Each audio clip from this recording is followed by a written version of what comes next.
Here's a number that may surprise you. Over 700 million people use ChatGPT every week. That's 1 in 11 people on Earth. And when you zoom in on AI tools in general, ChatGPT dominates with about 85% of all users in the world using that particular platform. So things like Gemini, Claude, Grok, all the others make up maybe up to 15% of users. And every single day, about 122 million people log in and send almost 3 billion prompts into ChatGPT. That's the scale. And if you're a teacher, it means this tool isn't just out there in the tech world. It's already in your students' hands, shaping how they learn, research, and create. It's also shaping the business and employment world that they're actually going to go into. As teachers, we must have the skills and knowledge in AI to teach our students how to use it properly to prepare them. Well, I'm Kane. This is the Teachers AI Cafe. Today we're talking about what's new in ChatGPT version 5. Let's get into it. So, ChatGPT has recently released version 5. So what's different in 5 compared to the previous version, which is 4.0 was the main model most people were using? And why does it matter for schools? One of the main differences is there's now one unified model. So my previous episode where I went through all the different models that you can use, that's totally irrelevant now. There's no more choosing between 4.0, Turbo, special reasoning models.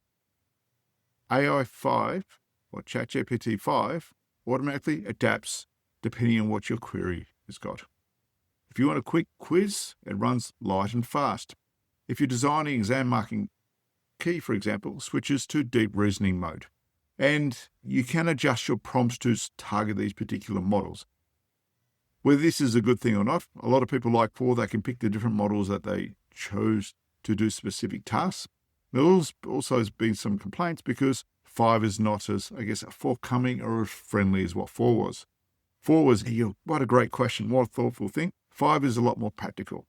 And there's been some cases of people who actually develop relationships with their AI system because it was so positive and reinforcing to what was happening in their life. So, one unified model, put your query in, you're going to get a better response. The model actually makes fewer mistakes. According to their data, there's 45% fewer factual errors than when using the model 4.0. That's a huge confidence boost as us as teachers when we're relying on it to create accurate content for us. The other thing is it's now got a massive context window and has now up to 400,000 tokens in a single input. Now, how much is 400,000 tokens? But essentially, it's an entire textbook or curriculum document you can now upload in one go. So you can drop your entire, say, if it was my case, my Year 8 medieval course outline, instantly get revision cards, flashcards, scaffolded essay questions, and literacy versions from the one document by uploading all my resources in one go. So that's a nice change. In some ways, it does catch up to different platforms. For example, the paid version on Notebook, you can put up to 200 documents in there at once. Certainly progressing to where I was even a few months ago. My last episode I covered, it's now got study mode. Go listen to that if you want. They're a bit more in depth and how that compares to Gemini's study guidance. So study mode, instead of giving students the answers, which is what we want to move away from, it steps them through step by step, putting those prompting questions out there, trying to draw out the students' knowledge before providing them with support to get to the answer.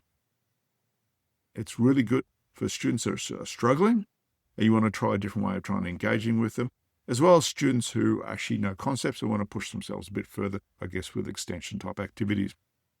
Now, it's also got the custom GPTs. Now schools and teachers can build their own GPTs. I've got a few of those I use for history around source analysis, which you can search under GPTs under my name. And it can be tuned to a specific course or a year group. And you can safely share them with students via the new ChatGPT edu format. Whether you use that in your classroom, you worked on that individually. So how's it going to help us as teachers? In terms of lesson planning, you can upload your entire unit outline, and version 5 can build a full sequence of lessons, objectives, activities, even suggested assessment. And with the higher accuracy, we're getting better outputs out there. And for what I played with in the last week since it's been out, it's a definite yes. And what's really good is articulating more in-depth answers that we can actually then build on. Again, of course, differentiation.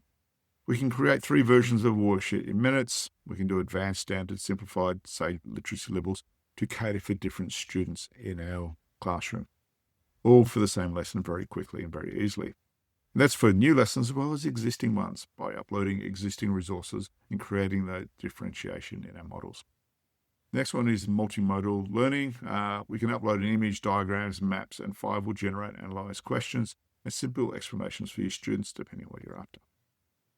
Of course, this isn't replacing you as teachers. It's about reclaiming your time and redirecting your energy in what matters, and that's obviously most supporting your students and freeing up your time for your work-life balance outside of school. What's the difference between the free and the paid version? And this is important because I know not everyone wants to pay for their AI platform when you can get a lot of really good value out of the free version. So what do we actually see when we actually get into the app?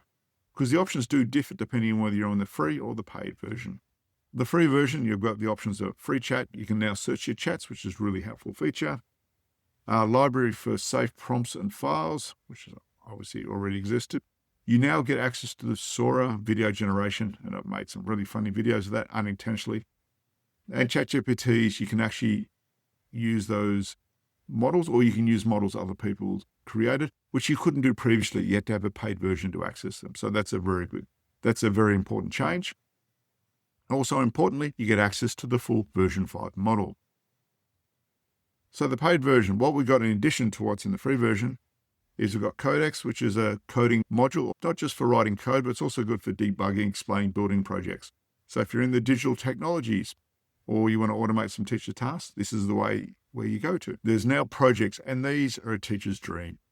And I need to do a whole episode on this. But within the projects, you can group all your prompts, files, rubrics, and tools all into one place, and remembers everything within the project you're doing your conversation. And the way I do that is I've got different projects for my different subject areas, and that way it really neatens up how I'm actually working and improves the responses I'm getting.